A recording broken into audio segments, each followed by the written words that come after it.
कल रात कर्नाला घाट में हुए भीषण बस हादसे के बाद अब पुलिस जांच में तेजी आ गई है। इस दर्दनाक हादसे में एक यात्री की मौत हो गई थी, जबकि 26 यात्री अस्पताल में भर्ती है, जिनमें से 2 की हालत नाजुक बनी हुई है।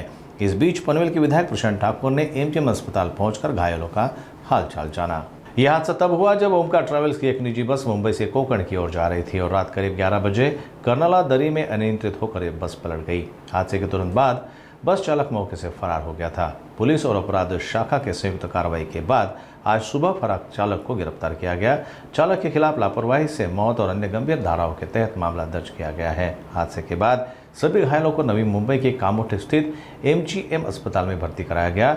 विधायक प्रशांत ठाकुर ने एमजीएम अस्पताल पहुंचकर घायलों का हालचाल पूछा और उन्होंने भरोसा दिलाया कि दुर्घटना में घायल यात्रियों के इलाज के लिए उप मुख्यमंत्री एकनाथ शिंदे से आर्थिक सहायता की मांग की जाएगी।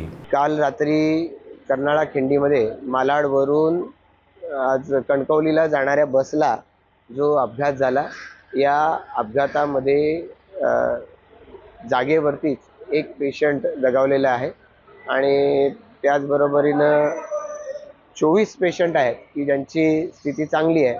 काही पेशंटची स्थिती क्रिटिकल असल्याचं हॉस्पिटलच्याकडून सांगण्यात येते। एमजीएम हॉस्पिटलमध्ये ते जे सारे पेशंट्स ॲडमिट झालेले आहेत त्यापैकी ज्यांना आता बरं वाटतं त्यांना सोडणार आहे, पण ज्यांची स्थिती ही क्रिटिकल आहे त्यांच्यासाठी हॉस्पिटलचं प्रशासन पूर्णपणाने दक्ष आहे, पाठपुरावा करते आणि जे या ठिकाणी इमर्जन्सी सिच्युएशनमध्ये ट्रीटमेंट देण्याची आवश्यकता आहे ती देण्यासाठी हॉस्पिटलच्या प्रशासनाला आम्ही तशा पद्धतीच्या सूचना दिल्या।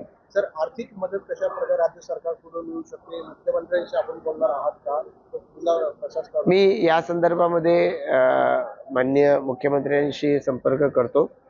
सर्वसाधारण घरामधली सारी मंडळी आहेत, त्यामुळे या ट्रीटमेंटच्या दृष्टिकोनातून शासनाच्याकडून काही मदत मिळाली पाहिजे यासाठी माननीय मुख्यमंत्री महोदयांशी बोलणार। तर पोलीस प्रशासनाशी आपला काही संपर्क झाला का? नेमका अपघाताचं कारण काय? एकतर वळणाचा रस्ता होता, कर्नाळा अभयारण्यातला हा रस्ता आहे, वळणाचा रस्ता होता आणि त्याच वेळेला गाडीचा स्पीडही जास्त होता।